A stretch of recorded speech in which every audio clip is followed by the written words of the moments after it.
Hey guys, and welcome back to Pixel Cherry Ninja's channel. So this is another update on the Nintendo 64 core by core developer Robert Peip, and we've got some new visual options. But one of the biggest things we're going to be having a look in this video is the fact that you can now change aspect ratio. Now this opens up some avenues. Like, generally I'm a purist. I like playing my stuff in the correct aspect ratio. However, fans out there have made hacks that take care of the extra space on your television. Most of us are probably using 16:9 displays. I know I am. I know many of you guys play on CRTs that are 4:3. Cool, then just play that way. But there are some games that take advantage of this. Now, running Mario 64 with 16:9 just looks wrong to me. I prefer it 4:3. Let me know which you prefer. Do you prefer it all squashed but filling up your screen, or do you prefer the correct aspect ratio? But let's have a look at some of the notes, the update notes that Robert Peip has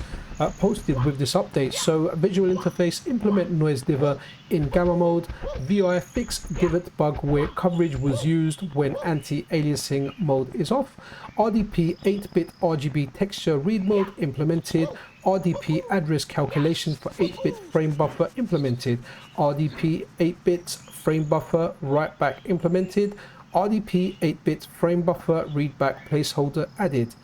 Add aspect ratio select in OSD, and that's what we had a look at. Again, going back to the normal aspect ratio, that is definitely how I prefer to play this. But next up, let's have a look at a game which gives you plenty of choices for aspect ratios.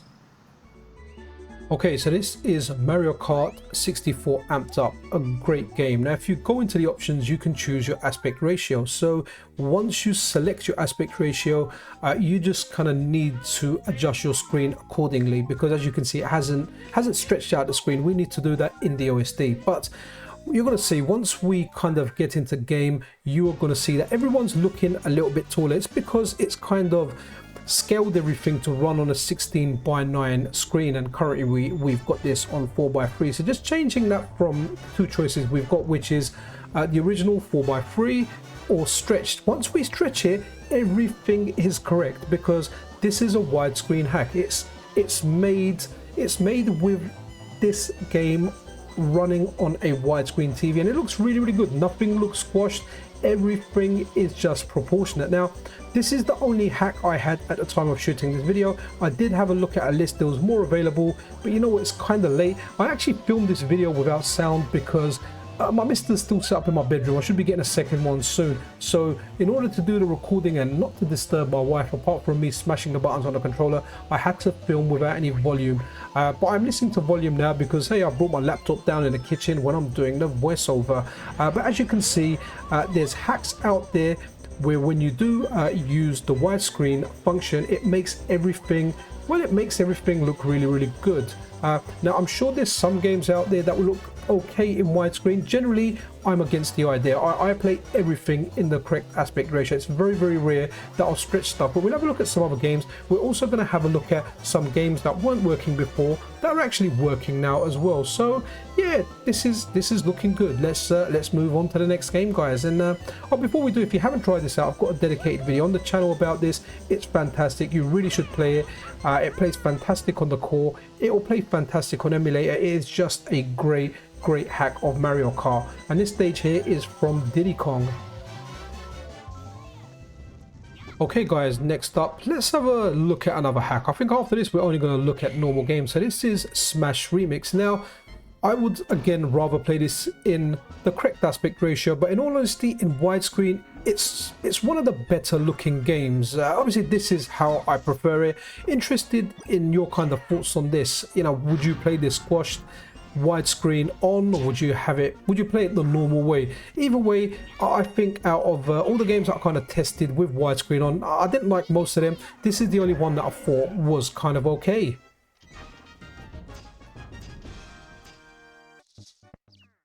Okay, so this is Yoshi Story. I wanted to show this game because this was running before. The sprites were okay, but the backgrounds weren't. The backgrounds were messed up, at least the last time that I tried it. Again, here we go. We're looking at it in the correct aspect ratio. And honestly, that's the way I like it. I don't like this stretch, but the main thing we're looking at here with this game is it's running, it's working, and man, it's looking really, really good.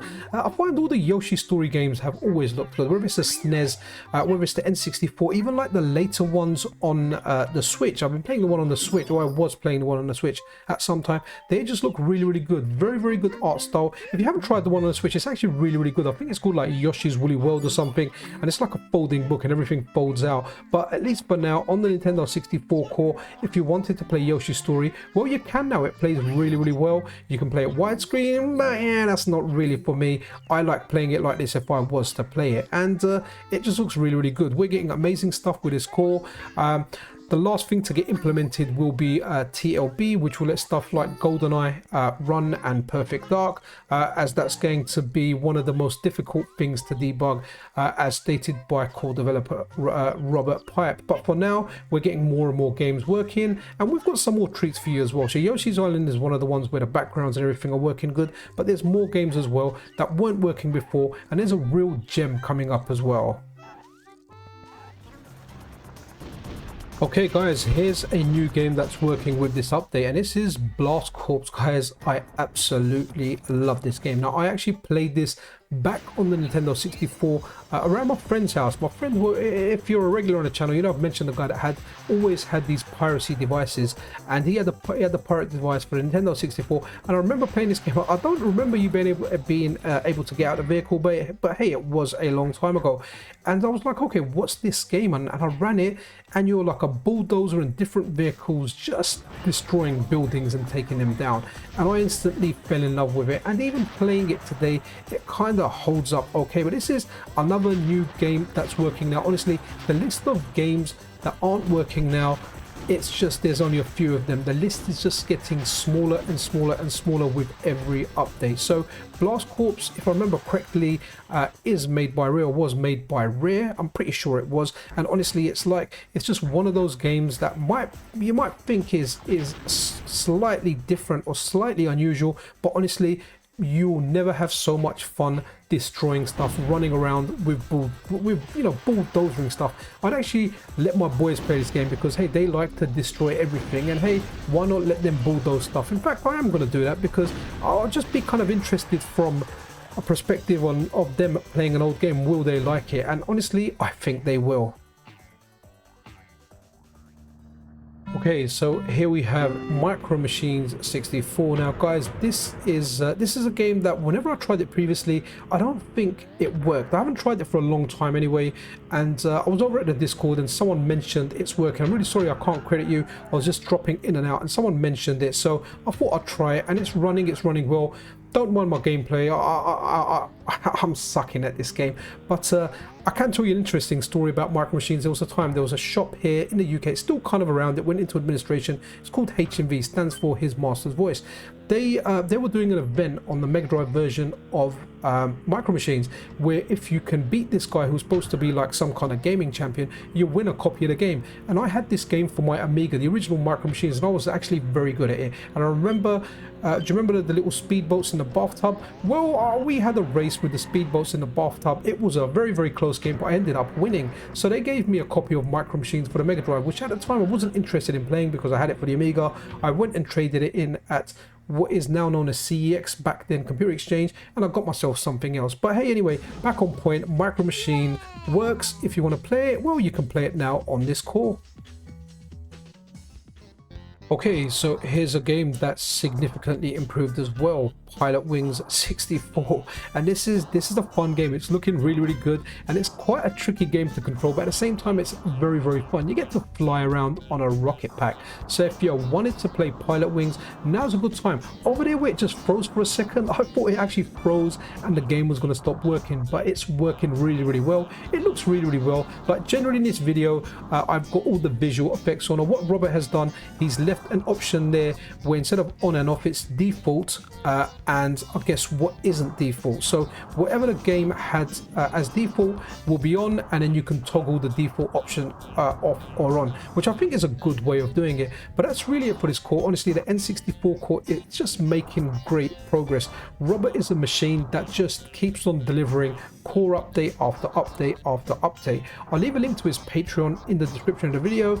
If you want to be inclined and you want to support him for the great work he does, well, you can go ahead and do that. But that kind of ends it for this video, guys. If you're not subscribed to the channel, then hey, a subscription and a like is always super duper appreciated. Take care of yourself, take care of each other. I'll see you guys around. This is Pixel Cherry Ninja out.